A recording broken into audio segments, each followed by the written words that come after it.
Good morning, my dear students. Now we'll be continuing with photosynthesis topic only. Okay. Today we'll be learning about various factors which affect photosynthesis. There are five factors. Here you can see light, temperature, water, concentration of carbon dioxide, and the last one here is presence of chlorophyll. So one by one we'll be discussing about this.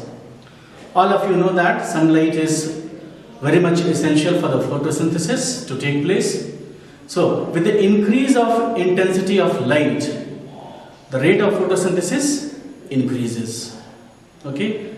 And if it decreases, the rate of photosynthesis also decreases. Next one is temperature. With the high temperature, the rate of photosynthesis increases. Next one is water, the third one. Water is very much essential for photosynthesis. Sometimes what happens is the stomata, to avoid or to prevent loss of water, it gets closed. And once the stomata is closed, then photosynthesis cannot take place. So water also plays a very vital role in the photosynthesis. So it is one of the essential factors of photosynthesis which affects it. Then concentration of CO2 or carbon dioxide. If concentration of carbon dioxide is more, then rate of photosynthesis also will be higher. But after certain level, it decreases. Okay? And the last one is chlorophyll. All of you know that it is very essential for photosynthesis.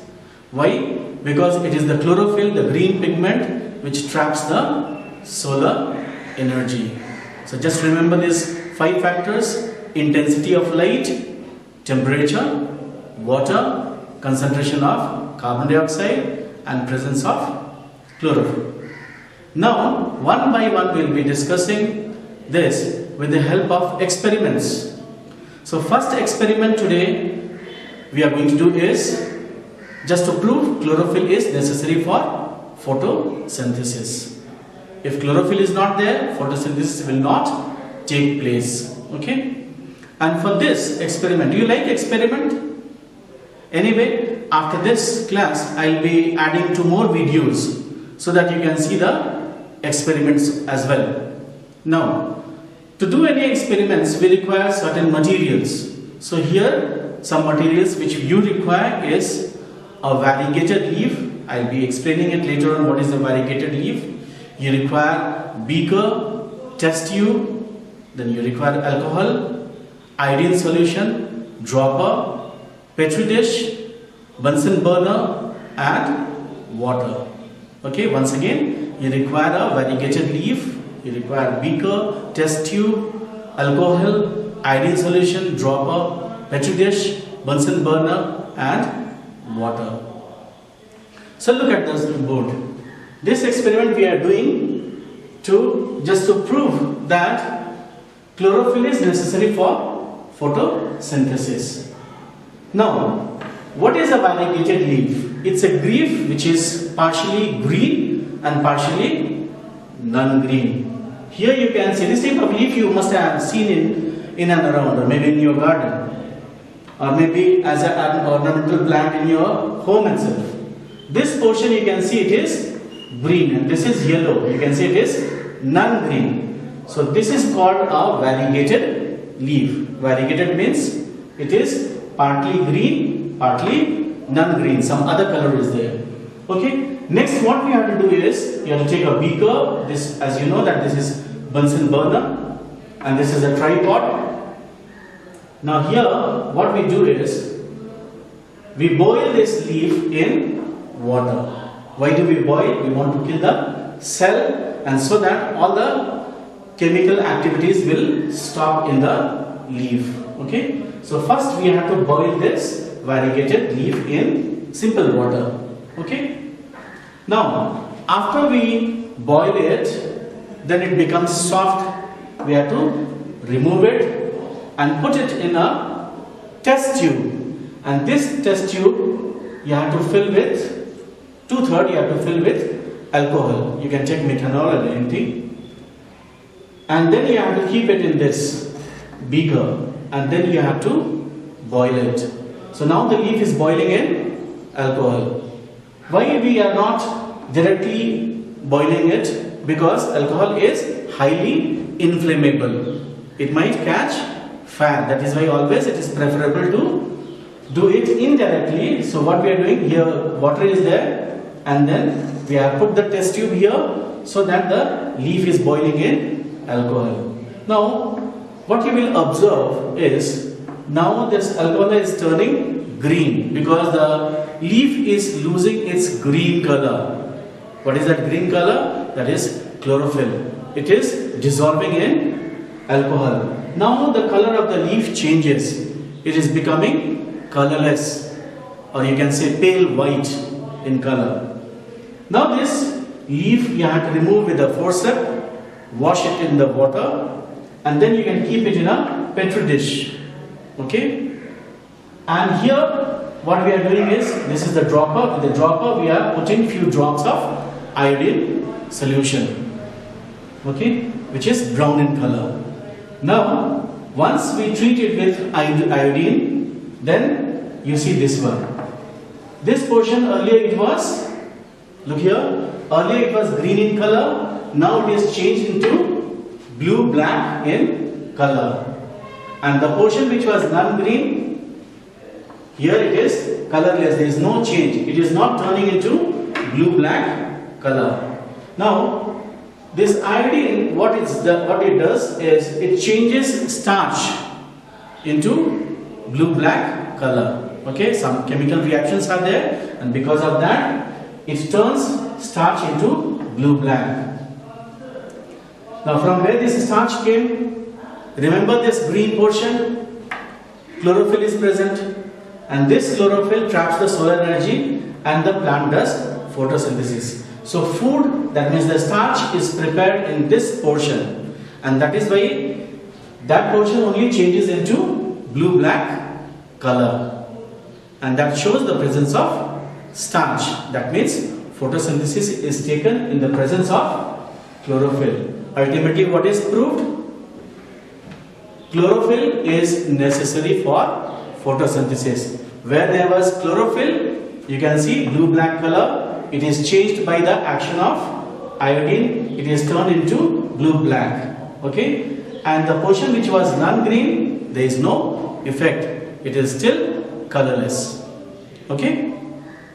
Now the second one, if you have understood this, the second one is same as this.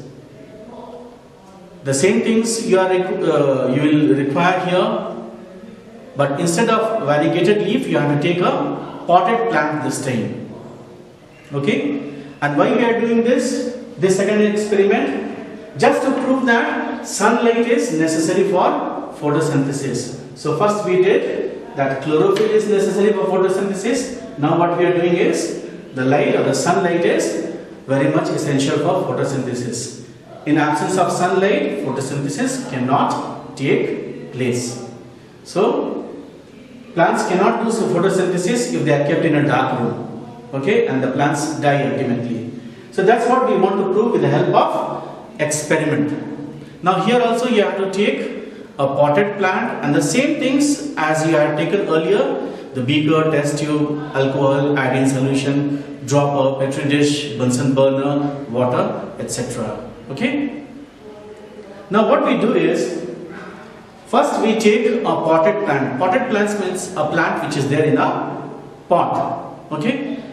Now what you have to do, you have to take this plant and keep it in a dark room. Dark room for 3 to 4 days. And why the plant is kept in a dark room? To make it starch free. And how it becomes starch free? In the dark room, sunlight is not there, so no photosynthesis will take place, and plants, the leaves will become starch free. Now you have to take that plant, and one of the leaf of that particular potted plant you have to cover with black paper. Look here. So this one leaf in the plant, it is covered with black paper. You can use the black paper both the sides and fix it with the clips, okay, paper clips. Now, the same thing you have to do, all this and this, which we have done in the previous experiment. So, first you have to cover this with the black paper. Now, the whole plant, this potted plant, you have to keep it in the sunlight. You have to expose it in the sunlight so that plant can do the photosynthesis. It can be kept for few hours, 4 to 5 hours. Now, once you have kept or exposed the plant in the sunlight, you can remove this black paper which you have covered it, both the sides. You remove the black paper. Now you pluck that particular leaf which was covered partially with the black paper. Now, again same thing we will repeat as we did in the first experiment. Put that leaf in the water and with the help of the Bunsen burner, you have to boil it. So you can see the water is here, leaf is boiling. Then you have to remove that leaf and put it in alcohol. Okay. Now this you have to boil again. Same way. Now this leaf becomes pale. It becomes colorless as the chlorophyll dissolves in alcohol. Now this is taken from this with the help of forceps. You can take it out and wash it with water. Put it in a petri dish. Now what you have to do is you have to put few drops of iodine solution. The same thing, the same process is there. You have to just repeat. Okay. So once you put on this colorless leaf iodine solution, you will see the change. And this time what is the change? The portion, this was the portion which was covered with the black paper. Now this is colorless, and the portion which was exposed to sunlight, this green one which was exposed, this has turned into blue black, right? So the portion of the leaf which was exposed, photosynthesis has taken place there, and you can see starch is there because starch is turned into blue black in color. And the portion which was covered, it did not receive the sunlight, and hence there was no photosynthesis. So here no photosynthesis, no formation of food or starch, and that is why it is still colorless. Okay. So what is proved now? This is proved that sunlight too is necessary for photosynthesis. Okay. So two experiments I have shown you on the blackboard. Now